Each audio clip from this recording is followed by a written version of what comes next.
Assalamualaikum warahmatullahi wabarakatuh.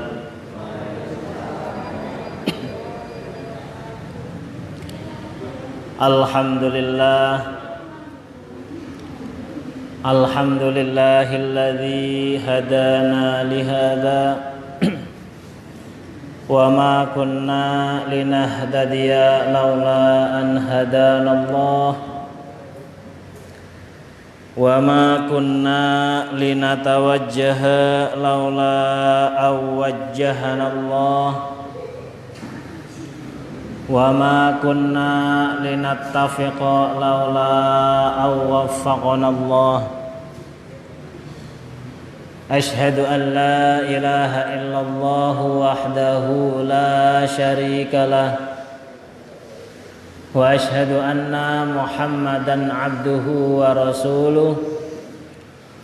Allahumma salli ala Muhammad wa alihi wa ashabihi wa dzurriyyatihi ajma'in, amma ba'du. Yang saya hormati Ketua Takmir Masjid Khairul Umi beserta jajarannya, ingkang kaula hormati Ketua Pimpinan Ranting Muhammadiyah Taman Tirto Selatan Bapak Haji Sarjiman beserta segenap pengurus PRM.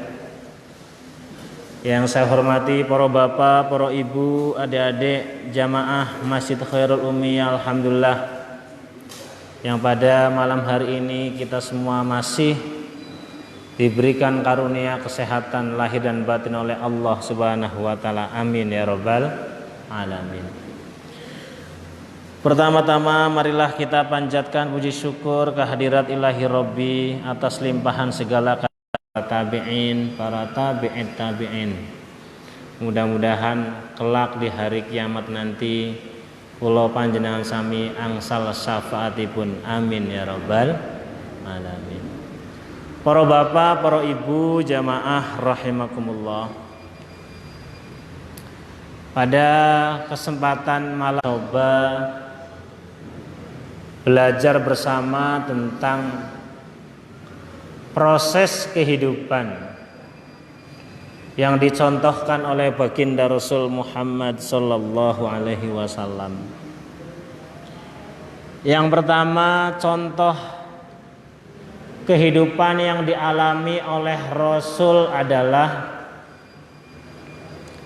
ketika beliau lahir sudah ditinggal oleh bapaknya. Kira-kira apa yang ada dalam bayangan kita ketika ada seorang bayi lahir ditinggal oleh bapaknya?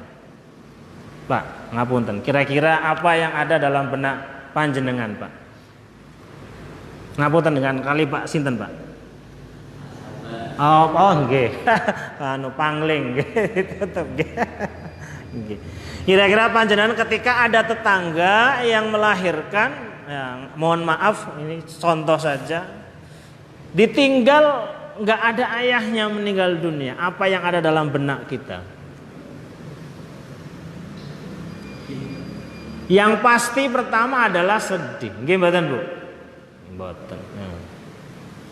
Selain sedih apalagi Mas kira-kira panjenengan ketika ngelihat ada saudara, ada tetangga yang melahirkan tapi posisi ditinggal oleh bapaknya meninggal. Selain sedih apalagi? Kasihan nggih mboten? Nggih, kasihan. Dan berjejer titel-titel yang akan nilai yang akan diberikan kepada seorang bayi juga ibunya. Rasul sudah mendapatkan predikat itu dari pertama lahir. Nggih mboten, Bu? Nah, singkat jalan cerita, ada yang mengatakan 4 tahun, ada yang mengatakan 6 tahun ditinggal oleh ibunya Siti Aminah radhiyallahu anha. Lagi anak usia segitu ini kira-kira Mas umurnya pira Mas? 4. 10. 10. Masih doyan jajan nggak Mas? Doyan jajan. Sehari kira-kira jajan berapa ribu habis? 5.000. Iya. Muhammad kecil saat itu diibaratkan usia segini lagi doyan-doyannya jajan. Gimana? Kayak ini ada tukang cilok jalan depan di stop. Cilok gimana? Entah dia megang duit atau enggak, pasti diberhentiin itu. Cilok. Enten apa malih kira-kira? Niku apa? Sate ini apa? Dadar guling gimana? Dadar guling lagi atau itu cilok yang lagi jalan diberhentiin semua. Muhammad kecil di saat lagi doyan-doyannya jajan, dua-duanya sudah ditinggalkan oleh sumber kehidupan, ya, sumber jajan oleh orang tuanya. Ini satu dari sekian contoh proses kehidupan baginda Nabi. Ini dari awal mula muncul. Awal mula muncul kehidupannya. Yang kedua, jika dilihat dari kehidupan duniawi. Nah, ini sudah pasti. Dua-duanya kira-kira ayahanda Abdullah beserta ibunda Siti Aminah meninggalkan warisan apa? Gimana? Enggak ninggalin warisan apa-apa. Kayak kalau panjenengan mah umpama biasa aja kadang-kadang wah sumbangannya dari sana sini. Gimana? Nah, usia Muhammad di usia 4 tahun, ada juga yang mengatakan 6 tahun, di saat lagi senang jajannya ditinggal oleh sumber yang memberikan jajan, ibunda, ayahanda dan ibundanya. Dilanjutkan dari sisi ekonomi di usia 9 tahun. Sebelum beliau itu pergi ke Syam, ada orang kasihan, ada orang kasihan bukan orang kasihan ya. Ada orang melas, ya, mesake, ya. Dititiplah yang namanya kambing, ya. Dan akhirnya ada yang melas lagi. Diajak berdagang. Usia 9 tahun, ada yang mengatakan dalam sirah nabawiyah, ya, beliau sudah diterpa ke tempat, bukan diterpa ya, ditempa kehidupan. Latihan kehidupan yang keras. Yang penting baginda Nabi saged jajan. Gimana? Nah, para bapak, para ibu rahimakumullah. Nah, inilah proses yang dialami oleh Rasulullah sallallahu alaihi wasallam. Nah, ini kira-kira kalau panjenengan terjadi pada anak seperti sekarang, aduh, ya, luar biasa. Tapi kalau ada kejadian yang seperti itu, jangan patah semangat, karena memang Allah membuat skenario film kehidupan itu, memang Allah membuat baginda Nabi itu untuk percontohan. Coba bayangkan kalau baginda Nabi Muhammad itu dilahirkan seperti halnya Nabi Sulaiman. Mungkin, ini mungkin umatnya itu banyak yang sombong, kayaknya, gimana? Mungkin kalau Nabi itu dilahirkan di tengah istana megah seperti halnya istana Nabi Sulaiman, mungkin umatnya itu banyak yang bermegah-megahan alias sombong. Coba bayangkan Nabi Muhammad yang terlahir serba kekurangan saja. Kita lihat zaman sekarang ini sudah hidupnya, aduh, kalau nggak ingat hatinya dengan masjid, hatinya akan ditutup oleh Allah Subhanahu wa taala. Yang ada adalah keserakahan, kurang terus dan seterusnya. Para bapak, para ibu rahimakumullah. Maka ketika ada apa-apa masalah yang dialami oleh kita semua, kula panjenengan sami wajib melihat apa yang pernah dialami oleh baginda Rasul Muhammad sallallahu alaihi wasallam. Sehingga sifat sombong, sifat angkuh, sifat pengen menang sendiri. Apa yang mau disombongkan, apa yang mau dimenangkan. Dalam tumbuh kembangnya ketika besar, tumbuh dewasa. Nah, di saat beliau itu sudah mulai bisa berdikari sampai dengan diutus menjadi seorang nabi dan seorang rasul, ada satu ayat yang menggambarkan sifat-sifat beliau yang berbunyi a'udzubillahi minasyaitonirrajim. Bismillahirrahmanirrahim. Laqad ja'akum rasulun min anfusikum azizun 'alaihi ma 'anittum harisun 'alaikum bil mu'minina raufur rahim. Para bapak, para ibu, jamaah rahimakumullah.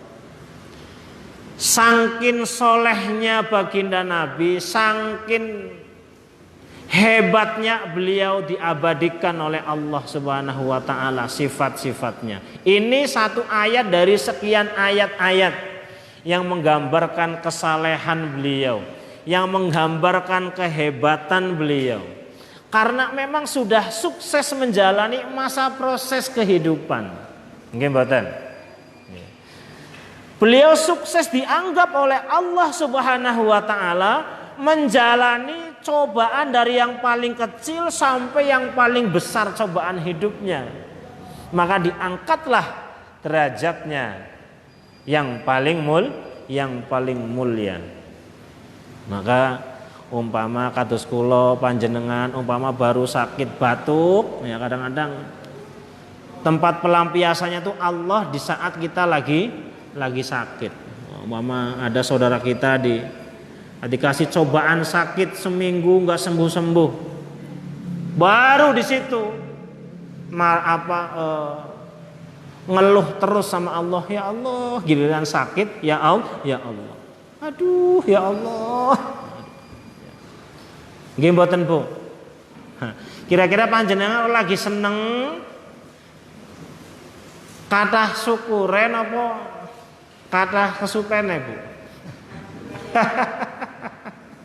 Nggih. Kalau umpama dapat rezeki kali 100.000 nggih. Kira-kira yang pertama dikeluarkan itu infaknya napa belanjane, tulisan belanjaane Bu? Nggih mboten. Nggih. Nah, itu manusiawi. Itu manusiawi. Refleks sifat manusiawi sebagai makhluk yang dalam pikirannya adalah urusan dunia, pasti itu betul itu. Umpama kayak kita baru dapat BLA ada. Kalau di sini nggak ada, nggih. Sebelah sana kalau udah habis dapat BLT. BLT niku napa Bu? Bantuan langsung tunai. Nah, ketika mereka itu angsal BLT, pertama kali tempat yang dikunjungi apa Bu? Alfamart, apa WS? Napa kira-kira Bu? Setuju nggih? Nah, dapat BLT bantuan langsung tunai biasanya yang rame niku toko emas. Nggih mboten? Para bapak, para ibu rahimakumullah, ini adalah satu dari proses kehidupan. Refleks sifat manusiawi yang serba merasa rakus, merasa kurang terus. Ini. Ketika diberi kelebihan oleh Allah Subhanahu wa taala, dia menutup diri sifat untuk ingat kepada Gusti Allah. Contoh kayak tadi. Dapat rezeki 2 juta, dapat BLT, habis dapat ini, dapat itu. Pertama kali yang dipikirkan itu bukan zakatnya, nggih mboten? Ya, ini. Karena apa? Memang hati kita itu ya kalau ibarat angka setunggal nganti 10, nggih, 1 sampai 9 itu urusan dunia terus, nggih mboten? Ini yang satu dibagi-bagi. Kadang-kadang ingat dunia, kadang-kadang ingat akhirat, banyak lupa akhiratnya. Nggih mboten? Nah, ini. Kalau hitungan setunggal sampai 10 ngaten nggih. Nah, ini tuh urusan dunia terus nggih mboten? Dunia dan dunia niki. Nah, ini yang satu dibagi-bagi. Yang kadang-kadang ingat zakat, kadang-kadang ingat infak, kadang-kadang banyak lupanya. Nah, maka disyariatkan dalam fikih ketika kita dapat rezeki, nggih, angsal rezeki, maka langsung disisihkan 2,5%. Nah, kan zakat itu kan harus nunggu nisab, nggak perlu. Kalau kita memang melatih pembiasaan untuk sadar zakat, nggih mboten. Umpama dapat rezeki, umpama yang ibu umpama jual habis panen, nggih. Panen apa lele umpama. Angsal 1 kintal, setunggal kintal. Setunggal kintal iku diregani niku pinten kira-kira nggih ya 10 juta lah nggih, umpama 10 juta. Nah, kira-kira 10 juta 2,5%-nya pinten, Pak? 250.000 nggih. Nggih. Nggih, 250.000 nggih, Pak nggih.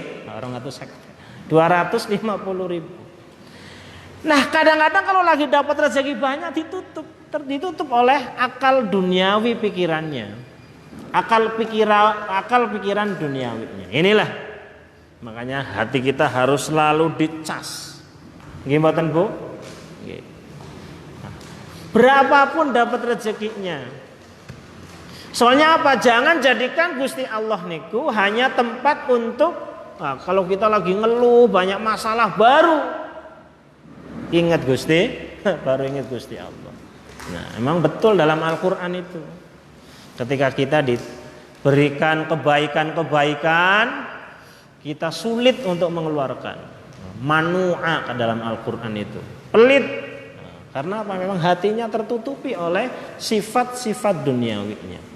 Ini Rasul diajar, kita semua diajarkan oleh proses kehidupan baginda Rasul Muhammad sallallahu alaihi wasallam. Nah, Rasul berawal dari tidak punya apa-apa. Nah, jadi ketika kita punya masalah anak, nggih, umpama masalah keluarga, kita harus bercermin, berkaca.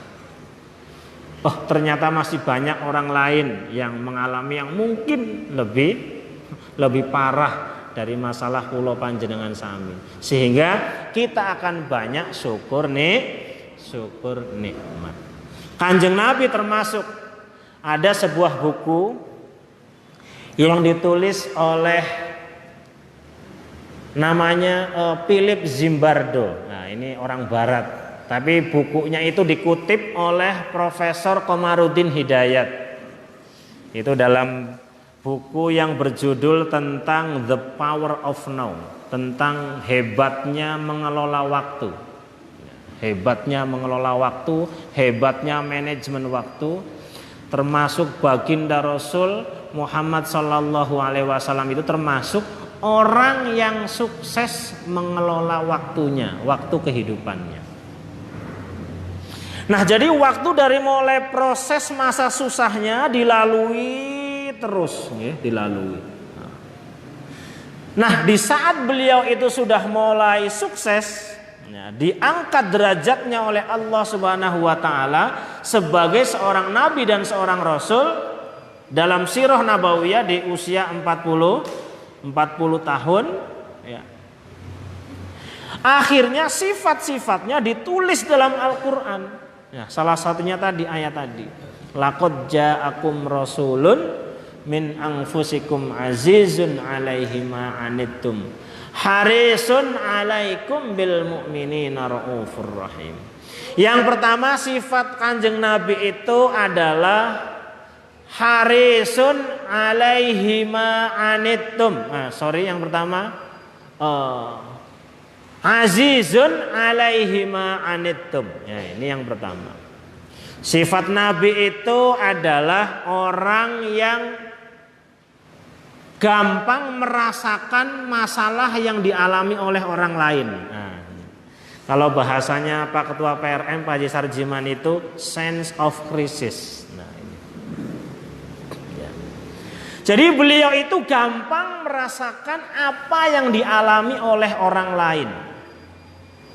Contoh ketika Setiap sore beliau itu kalau lagi jalan nggih, ada di salah satu pasar ada yang singkat cerita ada orang pengemis yang buta yang sering mengejek Nabi, tapi malah beliau sering memberi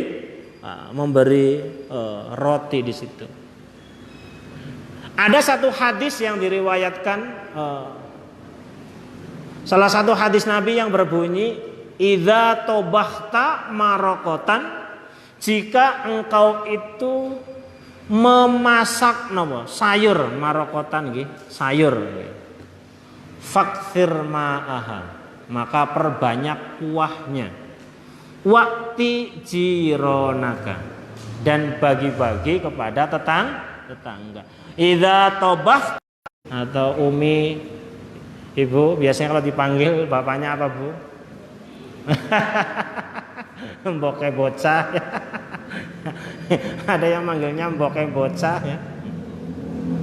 Ini contoh sosial, sifat sosial Nabi yang paling kecil. Jika engkau itu ngomong pada istrinya, mah, bunda, umi, kalau masak sayur perbanyak kuahnya, nanti kuahnya dibagi-bagi ke tetangga. Ibu kira-kira kalau masak sayur yang dibanyakin isinya atau kuahnya? Ya. Ini dicontohkan oleh Rasulullah. Nyata dalam hadis itu, idza tobahta marokotan, jika engkau itu masak sayur perbanyak kuahnya, perbanyak, bikin sayur yang banyak terus bagi-bagi tetangga. Ya. Kira-kira kalau ngasih tetangga cuma kuahnya doang enak nggak bu? Pripun perasaannya bu? Kayak saya di rumah itu, kadang-kadang di pintu gerbang itu ada telur 1 kilo digantung pak. Ini kadang-kadang saya nanya ini dari siapa. Terus kadang-kadang ada sayur gantung di pintu gerbang di rumah. Nggih pak, saestu niku. Saya nanya ke grup desa nggak ada yang ngaku. Kadang-kadang ada jajanan nempel niku digantung di pagar pak, di plastik. Kayaknya ada orang sengaja habis belanja naruh di situ. Saya dalam hati rezeki apa ini dari malaikat atau apa pripun iki. Idza tobahta marokotan fakthir ma'aha. Jika engkau itu masak. Nah ini hanya contoh saja. Jadi kalau kita lagi punya lebih jangan lupa bagi-bagi sama tetangga. Kadang-kadang tetangga nggak tahu kalau kita lagi punya. Mungkin ada cuma bawa gorengan 1 gitu. Niki contoh sifat-sifat sosial yang harus kita miliki. Kadang-kadang kita itu kayak jenengan kadang-kadang sering angsal nggih Bu nggih, kiriman saking tetangga nggih Bu nggih. Nggih mboten. Orang yang ngirim ke kita belum tentu dia itu lagi lebih Pak, nggih mboten Pak. Kadang-kadang kita nerima sesuatu dari saudara kita belum tentu dia itu lagi banyak. Itu. Kadang-kadang. Nah, ini adalah sifat manusiawi ya, yang sifat kesalehan sosial yang muncul dari dalam diri sebagai wujud mengikuti sunnah baginda Rasul Muhammad sallallahu alaihi wasallam. Panjenengan habis panen nggih, habis panen. Jangan lupa ya, bukan hanya duit saja ya, bukan hanya yang penting apa yang kita punya lah. Bahkan kadang-kadang saya pribadi ya, saya menerapkan begini, saya pribadi. Kadang-kadang saya diingatkan sama istri. Ibu, yang dipikirannya adalah gimana caranya beli kalung segede pelek motor. Nggih mboten? Udah punya 1 pengen nambah malih, nggih mboten? Anting pengen segede pelek nopo. Nggih, gelang dan seterusnya. Rasul mengajarkan kesederhanaan. Nah, kadang-kadang kita senang numpuk-numpuk. Coba nanti pulang nyampe rumah hitung kaosnya ada berapa. Kalau kira-kira sudah cukup untuk 1 minggu, keluarkan sisanya. Nggih, saestu niku. Buat apa kita numpuk? Kadang-kadang lemari pakaian pas dibuka ada yang lengket. Nggih mboten? Kaosnya lengket karena nggak pernah ditengok. Nggih mboten, Bu? Nggih. Nyata niku, nggih kula. Saestu niku kula piyambak niku, Bu. Kadang-kadang pas buka lemari itu ada pakaian yang nempel, saking sudah lama nggak dipakai, numpuk terus di situ. Buka. Buat apa kita numpuk-numpuk begitu? Keluarkan. Yang kira-kira masih layak pakai dan masih ada orang yang mau nerima, berikan kepada orang, daripada buat apa numpuk. Nggih, niku saestu. Niki pengalaman kula piyambak. Pengalaman kula piyambak niku. Pas buka lemari, istri saya itu beresin, nempel sampai nopo niki nempel ke bawah itunya apanya? Catnya. Apa sih namanya itu ya? Sampai tulisannya tuh nempel ke bawah, saking sudah lama banget. Berdosa kita itu. Numpuk-numpuk yang nggak ada apa yang sudah kita lebih dari cukup. Para bapak, para ibu rahimakumullah. Rasul mengajarkan kesederhanaan. Bahkan Kiai Haji Ahmad Dahlan juga ya mengajarkan kita kesederhanaan. Dulu katanya digambarkan, mungkin beliau itu kalau Pak Kiai Haji A.R. Fahrudin juga ya ditawarkan oleh dulu presiden siapa Soeharto nggih. Pengen motor apa, pengen mobil apa. Waduh. Saat itu mungkin beliau adalah kesempatan. Tapi beliau mencontohkan untuk generasi-generasi seperti saya ini, kita semua, beliau dengan kesederhanaannya, konon dalam sejarahnya nggih panggih pakai motor napa? Motor motor yang diparkir niku sih katanya termasuk bagus. Motor apa, ada yang ingat itu ya? Dalam buku sejarah kehidupan biografi kepribadian Kiai Haji A.R. Fahrudin. Hidup yang sederhana. Mudah-mudahan para pengikutnya pun walaupun rumahnya tinggi, jabatannya tinggi, ya, dunianya hebat, tetap dalam kesederhanaan hidupnya. Secukupnya hidup itu yang penting cukup, nggih mboten. Pengen ke masjid, alhamdulillah cukup.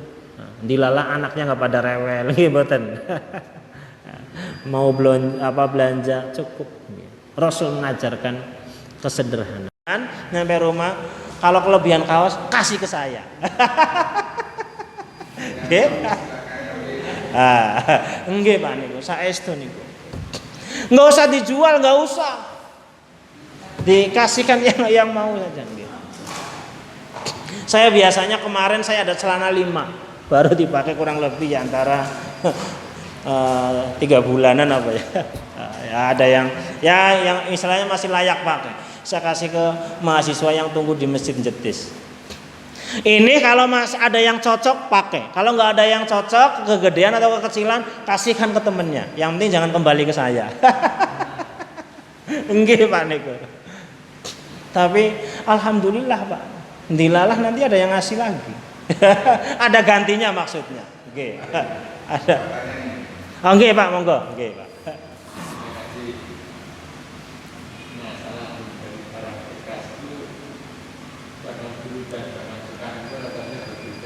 Nggih, nggih, nggih. Saya itu banyak yang peluang ibu saya itu punya jawaban yang memiliki, tapi ini sopong. Kalau saya bisa jawab, ya belum jawab. Kalau enggak ya Ini lalu saya kurang tahu pasti. Rasulullah itu ditinggal bapaknya kan ditinggal bapaknya. Iya.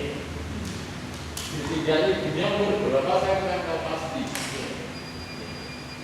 Tadi antara 4 atau 6 tahun. Ya.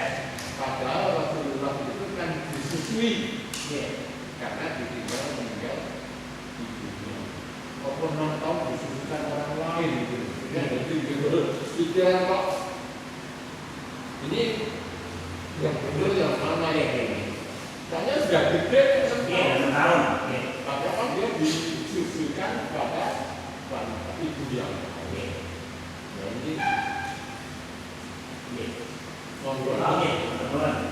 Jadi tradisi di Arab itu, bayi yang lahir itu disusukan ke orang lain. Itu tradisi pertama. Itu tradisi dalam sirah nabawiyah.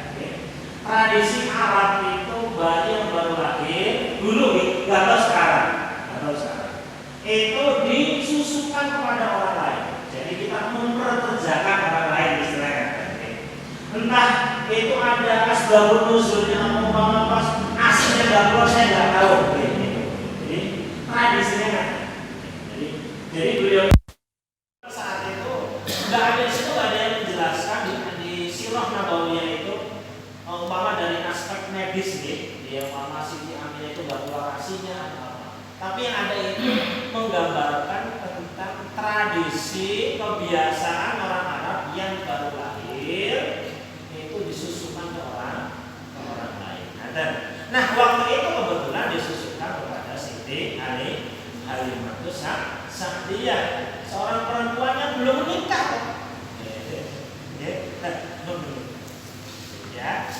Itu mensusui, tapi posisi waktu itu beliau itu ekonominya itu bermasalah, ekonominya si Halimatus Sa'diyah. Dengan izin Allah berubahlah kehidupan si Halimatus Sa'diyah. Itu tradisi Pak, itu tradisi saat itu, saat itu.